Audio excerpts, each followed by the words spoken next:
Comment effectuer un prélèvement de surface à l'aide d'un écouvillon pour l'analyse des bactéries et moisissures cultivables selon la consigne d'échantillonnage de l'IRSST. Pour de plus amples détails, veuillez vous référer à la consigne d'échantillonnage IMAT 048 et consulter les méthodes analytiques MA 341, identification de bactéries cultivables, et MA 340, identification de moisissures cultivables. Un écouvillon est utilisé pour effectuer un prélèvement au niveau d'une surface pour en caractériser la contamination. La surface échantillonnée sera habituellement restreinte et limitée. L'interprétation des résultats sera typiquement qualitative, signifiant que le résultat final sera exprimé sous forme d'absence ou présence.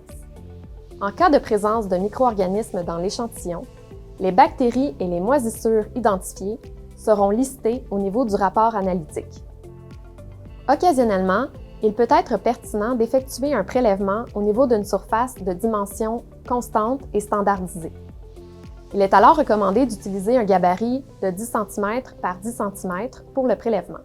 Dans ce cas, le résultat de dénombrement sera exprimé en UFC par 100 cm² et pourra être affiché au niveau du rapport analytique en commentaire à l'échantillon. Il est important de noter que pour une analyse quantitative, une remarque doit figurer sur la demande analytique afin d'en aviser le laboratoire.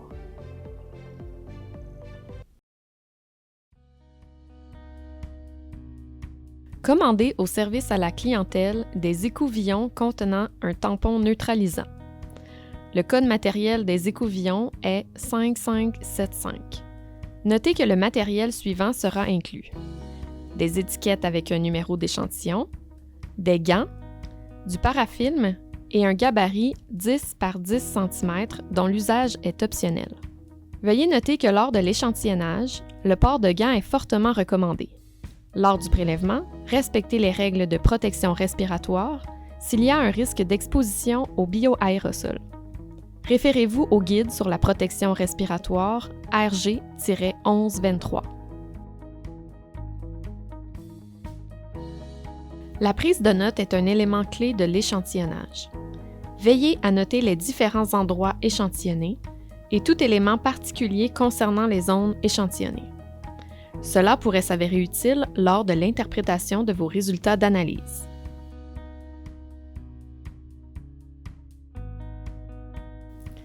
Avant d'effectuer le prélèvement, assurez-vous d'avoir ciblé la zone à échantillonner. Étiquetez ensuite l'écouvillon qui servira au prélèvement.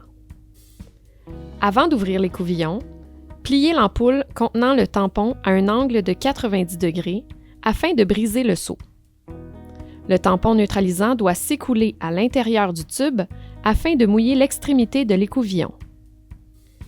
Bien presser sur l'ampoule afin d'évacuer tout le liquide au fond du tube. Retirez l'écouvillon du tube. Pour un prélèvement sans gabarit, frottez le bout de l'écouvillon au niveau de la surface d'intérêt, en faisant légèrement tourner l'écouvillon entre le pouce et l'index, afin de prélever le maximum de matériel. Remettre l'écouvillon dans le tube et appuyer fermement sur le bouchon pour refermer de manière hermétique. Scellez le bouchon à l'aide d'un morceau de parafilm.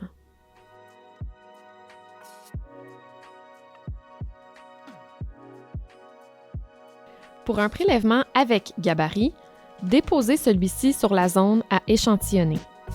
Dans la zone d'échantillonnage délimitée, effectuez une série de stries rapprochées horizontales, verticales,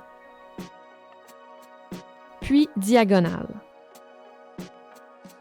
en faisant légèrement tourner l'écouvillon entre le pouce et l'index lors des passages. Veillez à ne pas toucher le gabarit avec l'extrémité de l'écouvillon.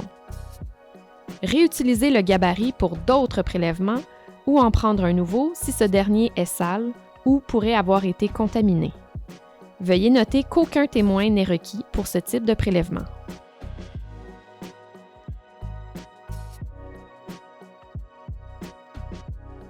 Une fois l'échantillonnage terminé, effectuez votre demande d'analyse via ClickLab ou CISAT pour les intervenants des équipes de santé au travail. Imprimez votre demande et joignez-la aux échantillons.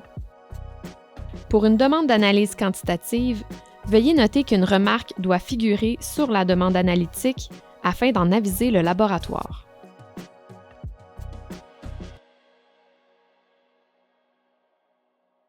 Placez vos échantillons dans la valise fournie. Insérez un bloc réfrigérant dans la valise si la température extérieure est supérieure à 25 degrés Celsius.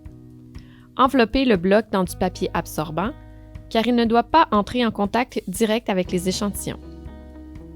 Si la température extérieure est inférieure à 4 degrés Celsius, veuillez vous assurer que les échantillons ne gèlent pas lors du déplacement. Les écouvillons doivent arriver au laboratoire dans un délai maximum de 48 heures après échantillonnage, accompagné de la copie de votre demande ClickLab ou CISAT.